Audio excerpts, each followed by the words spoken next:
Happy Thursday po sa ating lahat. Ako si Benison Estareja. As of 3 in the morning, ay lumapit pa ang low pressure area dito sa may parting Davao Region. 245 kilometers east-southeast of Davao City, pero mababa pa rin po ang tsansa na maging isang tropical depression sa susunod na 2 araw. Ngayong araw, unti-unti pang lalapit ito sa kalupaan at bukas, maaring malapit na ito sa may Soxargen at malusaw na lamang. However, ngayong araw, yung low pressure area magpapaulan pa rin po sa malaking bahagi na ng Visayas, Mindanao at parte pa ng Southern Luzon.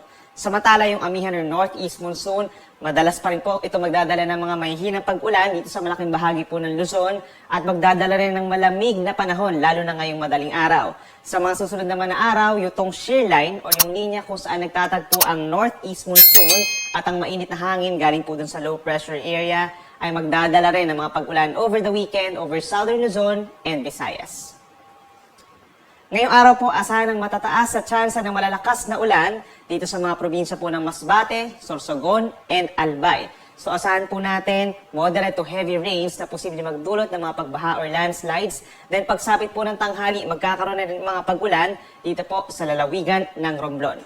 Sa natitirang bahagi po ng Bicol Region, ganyan din sa Marinduque, Oriental Mindoro, Quezon Province, Laguna, Aurora, paakyat ng Cagayan Valley and Cordillera Region, lalo na dun sa may eastern section, asahan po natin ang makulimlim na panahon na sasamahan ng light to moderate rains dahil sa pagbugso pa rin ng northeast monsoon or amihan.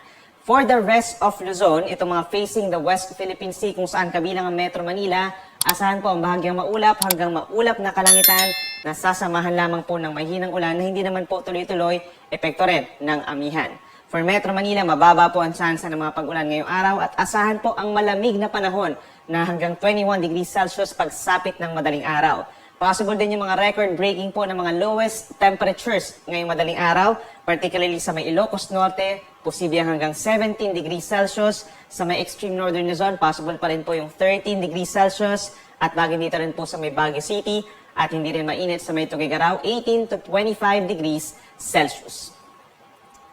Sa ating mga kababayan po for the entire Visayas, asahan po ang maulap na kalangitan at aasahan din yung mga pag-uulan. Moderate to heavy na mga pag-ulan po ang possible ngayong araw dito sa may Eastern Visayas at malaking bahagi po ng Central Visayas, Bohol and Cebu. Dito rin po sa may Negros Occidental, pagsapit ng tanghali, possible din yung mga moderate to heavy na mga pag-ulan at pinag-iingat din natin ang ating mga kababayan sa posibleng mga pagbaha or landslides. Habang sa natito ng bahagi ng Western Visayas, light to moderate rains in general, may times lamang po na lumalakas pagsapit ng hapon hanggang gabi. Sa ating mga kababayan po sa Mindanao, mataas ang tsansa ng mga moderate to heavy rains sa may Caraga Region at mga kalapit na lugar such as Camiguin and Misamis Oriental. Pinag-iingat din po natin sila sa mga pagbaha or landslides. For the rest of Mindanao, halos buong araw magiging maulap at sasamahan din ng mga light to moderate with at times heavy rains, lalo na po sa tanghali hanggang sa gabi, particularly dito sa may northern portion of Zamboanga Peninsula at dito rin sa bahagi po ng Davao Region. Malaking bahagi po ng Visayas and Mindanao, hindi rin kainitan at for Metro Cebu, 26 to 28 degrees Celsius lamang, habang sa Davao, 24 to 29 degrees Celsius.